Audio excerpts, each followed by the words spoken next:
अलैहिस्सलाम का एक बेटा साम था। अरब और बनी इसराइल उसी की तरफ मंसूब हैं। इसी साम के पोतों से हूद अलैहिस्सलाम पैदा हुए। इनका नसबनामा इस तरह है। हूद बिन अब्दुल्लाह बिन रिबाह बिन जारूद बिन आमिर बिन औस बिन इरम बिन साम बिन नूह। हूद अलैहिस्सलाम की कौम को कौम आद और कौम इरम भी कहा जाता है। कौम हूद अहकाफ नामी एक बस्ती में आबाद थी और ये बस्ती उमान और हजरा मौत के दरमियान रेत के टीलों वाले इलाके में थी। ये इलाका समुंदर के किनारे वाक़ था और शहुर के नाम से पुकारा जाता था। कौम आद के लोग अपनी रिहाइश के लिए खैमे पसंद करते थे। इसके साथ पहाड़ों में महल भी बनाते थे। हालांकि रिहाइश के लिए जमीन पर खैमे मौजूद थे। शहरों में जो रास्ते और सड़कें थीं वो बहुत चौड़ी थीं। इन जैसे तवील और कवी लोग बाद में पैदा नहीं हुए। कारीगरी और फनकारी में ये लोग इस मकाम तक पहुंचे कि फिर कोई न पहुंच सका। ये लोग अरब थे और अरबी में बातचीत करते थे। हूद अलैहिस्सलाम भी अरबी थे। तूफान नूह के बाद जब दोबारा लोगों को पैदा किया गया तो वो एक मर्तबा फिर इन बस्तियों में रहने के लिए चले गए जहां नूह अलैहिस्सलाम रहा करते थे। फिर यहाँ से कुछ लोग फिलिस्तीन और शाम की तरफ हिजरत कर गए और कुछ लोग जजीरे की तरफ हिजरत कर गए और कौम आद जजीरे के जुनूब में आकर आबाद हो गई। उस वक्त तमाम लोग तौहीद पर थे। तूफान के साथ जब जमीन पामाल हो गई तो उस पर सिवाय नूह अलैहिस्सलाम की औलाद के और कोई जिंदा न रहा। ये लोग तौहीद परस्त थे, लेकिन वक्त के साथ साथ कौम आद आबाद हुई और शैतान ने उनके दिलों में वसवसा डाला। इस तरह वो शैतान की इबादत करने लगे।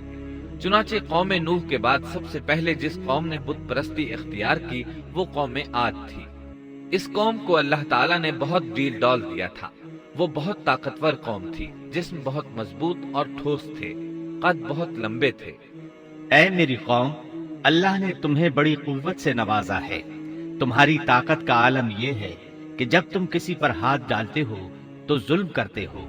कोई शख्स तुम्हारे सामने आना गवारा नहीं करता। लिहाजा अल्लाह से डरो और मेरी पैरवी करो। उससे डरो जिसने इन चीजों से तुम्हारी मदद की। अल्लाह ताला ने अपनी हर तरह की नेमत, माल, असबाब, औलाद, बागात, शहर, कुव्वत, जसामत और सनतकारी से तुम्हें नवाजा है। लिहाजा तुम अल्लाह से डरो और मेरी इताअत करो। लेकिन उनकी कौम ने कोई असर न लिया, न उन पर ईमान लाई। उल्टा लगी तकब्बुर करने, अल्लाह की हम्द की बजाय उसकी नाशुक्री करने लगी। जब ये लोग अपनी सरकशी और कुफ्र में हद से बढ़ गए तब अल्लाह ताला ने हूद अलैहिस्सलाम को उनकी तरफ भेजा। उन्होंने उन्हें अल्लाह की तरफ बुलाया और कहा, ऐ मेरी कौम, अल्लाह की इबादत करो, उसके सिवा तुम्हारा कोई माबूद नहीं। क्या तुम डरते नहीं? कौम के काफिर सरदार कहने लगे, हम तो देखते हैं कि तू निरी बेवकूफी में है। हमारे ख्याल में तो तू झूठा है। इस पर हूद अलैहिस्सलाम ने फरमाया, मेरी कौम, मैं बेवकूफ नहीं। मैं तो तमाम जहानों के परवरदिगार की तरफ से भेजा गया हूँ। तुम्हें अपने रब के पैगामात पहुंचा रहा हूँ और हूँ भी तुम्हारा दिली खैरखाह और अमानतदार। हूद अलैहिस्सलाम मुसलसल उन्हें दावत देते रहे, लेकिन वो जालिम कौम नूह की तरह उनका मजाक उड़ाने लगी और कहने लगी, हमारे ख्याल में तो तू बेवकूफ है और शायद तू हमारे किसी माबूद के बड़े झपटे में आ गया है। तू हमारे बुतों को बुरा कहता है, इसलिए उनमें से किसी की मार तुम पर पड़ी है, इसीलिए तू ज़हनी मरीज बन गया है। वो जालिम लोग चूंकि आखिरत पर ईमान नहीं रखते थे और दुनिया में खुशहाली की जिंदगी बसर कर रहे थे और थे भी अपनी कौम के सरदार, इसलिए अपने मातहतों से कहने लगे, ये तो तुम जैसा ही इंसान है।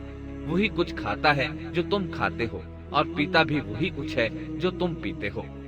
अब अगर तुमने अपने जैसे इंसान की इताअत कबूल कर ली तो सख्त खसारे में रहोगे। क्या ये तुम्हें इस बात से धमकाता है कि जब तुम मरकर खाक और हड्डियां बन जाओगे तो फिर जिंदा किए जाओगे? हरगिज नहीं। ये बात इम्कान से बाहर है जिसका वादा तुमसे किया जाता है। ये जिंदगी तो सिर्फ दुनिया की है। हम मरते जीते रहते हैं, हम फिर नहीं उठाए जाएंगे। ये तो वो शख्स है जिसने अल्लाह पर झूठ बांधा है। हम इस पर यकीन करने वाले नहीं। हूद अलैहिस्सलाम उन्हें दावत देते रहे, यहाँ तक कि उनकी कौम ने वाज़े तौर पर कह दिया कि आप हमें वाज सुनाएं या न सुनाएं, हम तो अपनी रविश नहीं छोड़ेंगे। ये तो पुराने लोगों का दीन है। इस तरह कौम उन्हें मुसलसल झुठलाती ही रही। आखिर हूद अलैहिस्सलाम ने भी उन्हें खुल्लम खुला धमकी दी और फरमाया, लोगों सुनो, मैं सिर्फ तुम्हें ही नहीं अल्लाह को भी गवाह बनाकर ऐलान करता हूँ कि अल्लाह के सिवा जिस जिसकी इबादत हो रही है, मैं उन सब से बुरी तरह बेजार हूँ। अब तुम ही नहीं, अपने साथ औरों को भी बुला लो और अपने उन सब झूठे माबूदों को भी बुला लो, और तुमसे जो हो सके मुझे नुकसान पहुंचा दो, मुझे कोई मोहलत न दो, न मुझ पर तरस खाओ। ये फरमाने के बाद उन्होंने अल्लाह से दुआ की, ऐ परवरदिगार, इनके झुठलाने पर तू मेरी मदद फरमा। अल्लाह की तरफ से आपको जवाब मिला, ये तो बहुत ही जल्द अपने किए पर पछताने लगेंगे। अल्लाह के नबी का इनकार करने, उससे बुग़्ज़ रखने और उसका मजाक उड़ाने वालों का अंजाम क्या हुआ। अल्लाह ने उन्हें ऐसे जन्नाटे की आंधी से तहस नहस किया कि जिसकी तारीख में मिसाल नहीं मिलती। अल्लाह ने उनसे बारिश रोक ली, इससे खुश्कसाली की कैफियत पैदा हो गई, दरख्त और फल खत्म हो गए, वो लोग बारिश की ख्वाहिश करने लगे। इसी हालत में एक दिन अल्लाह ने उन्हें अजाब देने का इरादा फरमाया। उन्होंने देखा एक सियाह बादल उनकी तरफ बढ़ रहा है, खुशी से उछलने लगे, कहने लगे ये बादल हम पर बरसने वाला है, जबकि उनका ख्याल गलत था।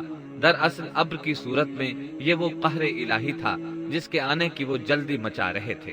वो अजाब उनकी बस्तियों की तमाम चीजों, फलों, खेमों, दरख्तों को तहस नहस करता हुआ आया। इसे अल्लाह का यही हुक्म था। आंधी इस कदर जबरदस्त थी कि पहाड़ों पर उनके तामीर करदा महलों तक को उड़ा ले गई। कौम आद बेहद तुंद और तेज हवा से गारत कर दी गई। वो हवा उन पर बराबर लगातार 7 रात और 8 दिन तक अल्लाह के हुक्म से चलती रही। आप वहां होते तो देखते कि वहां लोग यूं चारों शानों चित गिरे पड़े हैं जैसे वो खजूरों के खोखले तने हों। क्या उनमें से कोई भी आपको बाकी नजर आ रहा है? हूद अलैहिस्सलाम को अल्लाह ताला ने अपनी रहमत से नजात दी। बाकी तमाम जगहों पर तबाही थी, लेकिन जिस जगह हूद अलैहिस्सलाम और उनके साथी थे उस तरफ ये हवा फटकी भी नहीं। कहा जाता है कि एक बाढ़ थी जिसमें हूद अलैहिस्सलाम, हैवानात, चौपाए और उन पर ईमान लाने वाले थे, और आंधी ने हर चीज को फना कर डाला। जब हमारा हुक्म आ पहुंचा तो हमने हूद को और उनके साथियों को अपनी खास रहमत से नजात दी। हमने उन सब को सख्त अजाब से साफ बचा लिया। ये थे कौम आद के लोग जिन्होंने अपने रब की आयतों का इनकार किया और उसके रसूलों की नाफरमानी की। इस तरह कौम आद तबाह हो गई। उनके बाद मोमिनों ने उनके बाकी बच जाने वाले मकानात पर कब्जा कर लिया और वहां रहने लगे। फिर हूद अलैहिस्सलाम ने हजरा मौत में वफात पाई।